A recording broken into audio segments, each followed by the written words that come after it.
Happy Sunday. Sunday fun day. Sunday finishing the after series day. Finally. It's finally come. It's been a long road. It's been a month. It has. I'm happy to be done with the after series. And other than, we still got to see the second to last movie now. Which, I mean, I'm still optimistic for the movie because it's something new. But yeah, I'm definitely excited to watch it. But as far as like reading the books, I don't think I ever will again. Well, I'm pretty burnt out. I had to read before for the first time for this. And I regret it. So. Yeah. In case you didn't know, this is going to be a mini episode, shorter than usual. We are going to talk about the last book in the after series before. If you would even consider it a part of the series. It's more like a money grab that makes no sense, but yeah. We are getting ready. If you liked the book, I'm really sorry. If you like the book, I'm sorry. You probably need some therapy. So we just lost a third of our followers. No. Listen. It was hard to get through. It was. But anyway, I'm Caitlin. I'm Sarah. This is Book Booze and Besties. Welcome. So before is trash. Yes, so this was my first time reading it, which I don't know if you remember, but way back in the day when this duo started, you mentioned to me before, and then you read it, and I hadn't read it. I didn't know much about it. You read it, and you literally told me, you were like, I wouldn't read it. So I never did until now. I didn't feel like it added anything, honestly. When I first read it, I read it all, but I did not give a crap about any of the characters that had a whole chapter dedicated to them. I just didn't care. Well, see, in the way I looked at it, the book either needed to be mini looks at various characters, or it needed to be Hardin's point of view, not both. Also, if you're going to add in, like, snippets about Molly and Zed and Steph, why wasn't there something about Vance and Trish and even Ken and Karen? I mean, I don't give a shit that Steph's older sister was the golden child. This book was a money grab. She, in our opinions, she did this just to make a buck. Yeah. Some of the timeline didn't even add up. Not that they ever have. You know, once again. Well, I think the biggest thing for me in this book, Hardin and Tessa were a bit annoying in the whole after series. That's just who they were. But the way she wrote Hardin and Tessa in before was just annoying. Hardin was annoying. He was a complete ass. Like, from his point of view, he was just an asshole in it for the bet. Like, you would expect him to be more like, I secretly love this girl. And he has moments where he says that, but then he'll be like, but this is for the bet. This is for the bet. I'm doing this for the bet. And it made Hardin worse. Like, if I hadn't have read that, if I hadn't known this part of Hardin, after is great, because you see the brooding, mysterious kid, and you think, well, underneath all that, he actually really does care, but the way she painted him in before, he doesn't. Yeah. And the way I just didn't like it at all. Yeah, I mean, I don't know what else to say, honestly. The timelines were so messed up. Like, he goes and gets a blowjob from Molly, not Holly, sorry. Hardin and Molly. He goes, like, after, and in the after book, he told Tessa that he had never touched Molly since they had started, seeing each other. And, like, I mean, he Molly literally goes to Molly's apartment at one point and calls Molly Tessa, and then Molly calls him out, and he's like, it's not like you haven't called me Logan, which is also weird, because Molly and Logan have zero history. Hardin, in his dialogue, even says Logan would never. Yeah. And then they magically are together at the end, so whatever. Yeah, they were in love this whole time. But the way Hardin talks about Tessa in Before makes her so much worse. He just, every other sentence from him is, she's so judgy. She gets it from her mother. She's so judgy. Listen, if I'm around someone judgy, I'm not sticking around. Money Yeah. or no money. Like, that's just awkward. Can we talk about the money for a second? It was $800. Which, like, maybe your first month's rent. But he said he paid for the apartment. He paid for her car. He paid for things for the apartment. Yeah. I'm sorry. $800 is a drop in the bucket when it comes to all that kind of stuff. I was expecting like $1,500. Well, and another at least. The thing that, like, stood out to me is $800 was a lot for Hardin for a bit. But then he has money to magically fly to London multiple times and pay for stuff for Tessa and buy her things and buy himself things. He offers in After Ever Happy, he's like, I have money. I can pay for a wedding. You can get the best dress. A good dress, not for my budget, but, for the extra people are like 30. You can get a dress for $25,000. So, like, what does he mean? I mean, he was excited for $800. Which it never mentioned this in the entire After series, and then Before it breaks it down. But the bet doesn't even make sense because Zed was the one that gave the $500. So if Zed had won, Zed was only getting $3. Yeah, it just the money. Hearing it was $800 when it was supposed to be this huge chunk, and they gave him a month, which, I mean, technically he accomplished it in a month, but that's the thing, he did it in a month. And this is once again Anna pointing out the timeline that doesn't add up. Yeah, not at all. And I hate, like, she was so detailed in, like, the first part. She wanted every day to go by like it did in the After book. And then all of a sudden it was almost like she was like, I'm tired of writing about this character. I'm just going to start jumping ahead randomly. Yeah, I mean, I was like 2/3 of the way through the book, and it was just to, it was the literal where they go to the creek. I was 2/3 of the way through Hardin's part, and that's as far as she'd made it. So, 100 pages. She had 100 pages to cover everything that happened after the creek. Yeah. And she jumped ahead so much. She cut so much out. Stuff that I actually probably would have liked to hear from his point of view.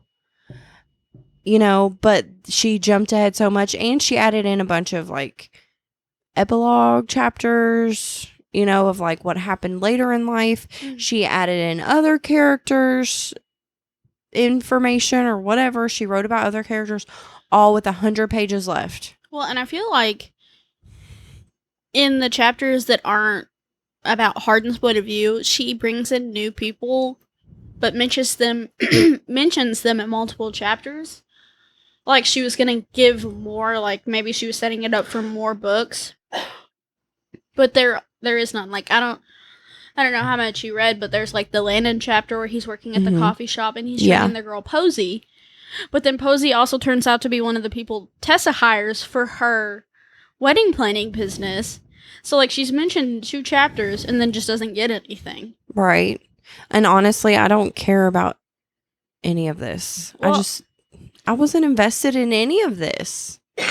Rereading it today, I didn't read a single word of any other person's chapter because I was like, I don't care. I mean, I was more interested in reading the other people's chapters than I was Hardin because I was like, I already know what happens. And which, like, this morning I started and I got 100 pages in and I was just Hardin's point of view. And I was like, I already know everything that happens. It's just more annoying. Mm-hmm. So that's why I decided to go back and read everyone else's chapters in the beginning and at the end of Hardin's point of view. And then I went back to Hardin because I was like, it's boring. I already know what happens. I started skimming chapters at one point because I was like, it's nothing new. Well, and it's so much worse. It's not written the way After is. It's so annoying. It's cringy. I don't like it. Yeah. Like, it, I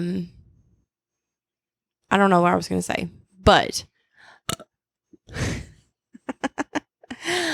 another thing that annoyed me was Steph.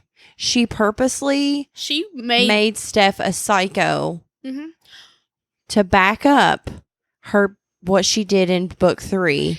Which is one of my big discrepancies with this book, right? Mm-hmm. You get 200 pages of Hardin, 200 pages of his point of view, and all the time he's talking about how shitty Steph is as a person and how he hopes Tessa doesn't really see her as a friend, but never once does he tell her, you want to protect her when she's drunk at the frat house multiple times, and you get jealous when she's sitting on a bed with Zed. Yeah. Dr. Seuss for you all. But, I mean, Hardin literally says Dr. Seuss before, in bed with Zed. For him to mention how crazy Steph is, how, ill intent she is, he never once warns her. Even in before, he never warns her that Steph is trash. And so you know that this is just something Anna Todd added in for a plot twist that did not make sense. And she couldn't even, backtrack in later books and before to make it make sense, because if Hardin's so protective, he would have told her. Yeah, exactly. And he makes it clear that he kind of thought maybe Hardin or whoever we're talking about, Steph didn't like Tessa. There were maybe some clues here and there, but in this book, she's a straight up psycho. I mean, Hardin's inner dialogue literally says, "I hope Tessa does not see her as a friend." Yeah, but clearly she does, and he knows that. Yeah. Never is hey, she's only acting like this, even when they get back together and after we collided. Never brings it up again. And I don't know. Is supportive of her wanting to be friends again with Steph. Well, in Zed's chapter in the book, too, he literally mentions Tristan being at the frat house, being back from Louisiana, and he's thankful that Tristan is done with Steph. But he's not. No. They're together in the end. Yeah. Yeah, she went to Louisiana with him. Yeah. And, and Nate even tries to say, I don't judge his choices. I would judge him. I mean, everyone else judges Zed. She's psychotic. I mean, in Zed's chapter alone and before, it's literally they judged me for sleeping with this girl, and they judged me for... Okay, this is another really weird thing for me. Mm-hmm. Something that turned me off of before. The girl that Zed goes for in before is literally named Therese. Why? Can you just... Anna Todd, why? He was not obsessed with Tessa at all in these books. It was for the bed. And then before, she tries to paint him like he was in love with her, and now he's finding the second best option. It's so weird. This book was trash. I'm sorry. I'm sorry if you liked it. I have nothing. We're at 15 minutes. I mean, I'll be honest. I only got about maybe 2/3 of the way through Hard's point of view, and I just stopped because they had just made it to the stream, and I was because I'd read the chapters before and the chapters after, so I knew how many pages were left in Hard's point of view. Yeah. And they had just made it to the stream, and she had less than 100 pages left to get through the rest of after. I thought that too when I was reading it. I was there's not much book left and we're only a little bit. So she just cut huge chunks out because it was, like I said, it was almost like she was okay, I'm done writing. I don't want to write about this anymore. Well, and I think, a lot of people, one of their biggest discrepancies for her was Hardin claims that the creek is one of his favorite places and that he goes there all the time, and then it's only mentioned one time in the entire after series. So she puts that chapter in where Hardin calls Vance and is like, what should I do for our date? Hardin had already made his mind. If you read the dialogue, Hardin had made up his mind where he was taking her before Vance says the sentence, I always find nature is a good option. Yeah. So, it still didn't even, cover her bases. It still did not make sense. So, I'm looking at before on Amazon. Mm-hmm. It has 5 stars. No, it does not. It does. Because people are probably excited that we got more about Molly and Zed and all of them, which I know you didn't like that part, but I mean, I liked it because it was something new. You know, I wanted something new. Yeah, so it's which I annoying. totally get. I just didn't feel invested enough to give a crap. Well, yeah, because you'd already read 4 big-ass books about how terrible these people are, and then she tries to paint them in a different light, which Steph's chapter, I hated. It was annoying. You're telling me that Steph is psychotic because she was second best in her family? Happens all the time, and they don't try to get someone gang raped. Yeah. And then, you know, like, I kind of felt a little bit for Molly, but then I started looking at it realistically, and I was like, what 17-year-old is in a car accident where they lose their significant other and suddenly think, I'm gonna go out on the streets dressed inappropriately to get attention? One, how'd she get the clothes? Because she talks about her Chanel bag being fake, she talks about her dad being the only person in her life. How'd she get it? I mean, because she literally had to borrow money for train fare. So how'd you buy the inappropriate dress? Right. And then the moment with her boyfriend that died's mom, that scene was so awkward. Why are you going to look at her and tell her that she doesn't know shit and cuss her out like that? I hate this book. It's so awkward. So on Amazon, I'm sorry, I had 4.8 out of 5, but still, I would have given it a 2. I mean, I'm, in my honest opinion, reading Hardin's point of view made me dislike Hardin and Tessa. It painted their characters in a piss poor light, which maybe it was more realistic for their ages. It just made them annoying. They were annoying, whiny teenagers who were negative and crybabies, and I didn't like it. Yeah. Annie S. says on Amazon reviews, not worth your money unless you're a completionist. Although, yeah, she said, let me find something. I know a lot of people don't like it when an author rewrites a book from the other MC's POV, but I thought in this case it would be interesting. It wasn't. The author had a great opportunity here and she wasted it. It wasn't the whole book, for one thing. The author cherry-picked certain scenes with Tessa and showed them from Hardin's point of view and only included a few scenes without Tessa. The included scenes with Tessa didn't give me much more insight into Hardin's character and added no real value to the series. Yeah, I mean, that's pretty much what we said. And, yeah. Which I was telling you this before we started recording. I don't give a shit about Smith. I mean, like, sure, he's a minor character, but you're going to give me a chapter on Smith, but not a chapter on Trish, not a chapter on Ken, not even a chapter on Kimberly, who's pretty much Tessa's best friend through books 2 and 3. Right. But you give a chapter for Smith, you give a chapter for Vance, where Vance and Trish are barely adults having sex. I couldn't even read it. Like, it grossed me out because I don't see Trish and Vance as Tessa and Hardin's age. I see them as middle-aged adults who are cheating on significant others, which they did. So, like, right. I don't want multiple significant others. So I don't want to read a sex scene between them. It was awkward. It blew my mind that they were willing to cheat on so many people, but just not get together. Excuse me. Well, ever. Their timeline doesn't add up either because before, Vance and Trish sleep for the first time 1 month before he goes to America. They're in the middle of having sex, and she's like, what happens if we get addicted? And he says, well, I'm leaving in a month anyways. When he told Hard something completely different. Because he was always bringing Hardin books. Hardin and Trish lived with Vance for almost, what'd she say, 4 months or 4 years? I can't remember. After she left Ken. Yeah. They didn't go to America at any point to live, so that doesn't add up either. I hate this book. I'm just going to say it. It caused more problems than answers. Hate it. Yeah. And there are already a lot of problems to begin with. So I'm cool. You want to end this one and move on to talking about the books? Yeah. So we have more time. We just have nothing but shit for this book. I literally have nothing good to say about before. Mm-hmm. I was intrigued when I first read it, and well, I mean, I kind of was too. And then you told me how you read it and how you did not like it at all. And so I went 2 years without ever reading it, and then I read it just for this podcast, and I regret it because going over these, these books, these movies kind of put a bad taste in my mouth, but this just, it tainted Hardin and Tessa for me. Like, Right. the characters in Before are not the same characters in the After series. Nope. So that's our take on Before.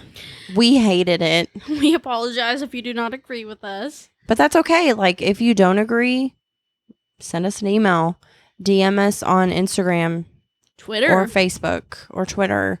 We'd like to hear, like, what you thought. I mean, we can be respectful and still have differing views on books. That's what we're here for. Mm-hmm. So, like and review and subscribe. Please, please, please, with an exclamation point times 1,000,000. We need all the help we can to get this going. We have, I think we're like I can't remember how many downloads we're at today, but Friday we were at 65. So we are ready to get those numbers up a little bit. We also, if you end up liking or following our Facebook or Instagram, we are currently doing a giveaway. When we get to 100 followers on each, we're going to do an Audible giveaway for 3 months. So get on there, hit that follow button. We'll be so appreciative. And everyone that follows is entered into the giveaway. So, all right. Well, we can be posted on the numbers as those hopefully climb. And yeah, we're going to do another little episode on the movies. It'll all be out on Wednesday with our regular episode. All right. Thanks, guys. We'll catch you in the next chapters, bud. See ya.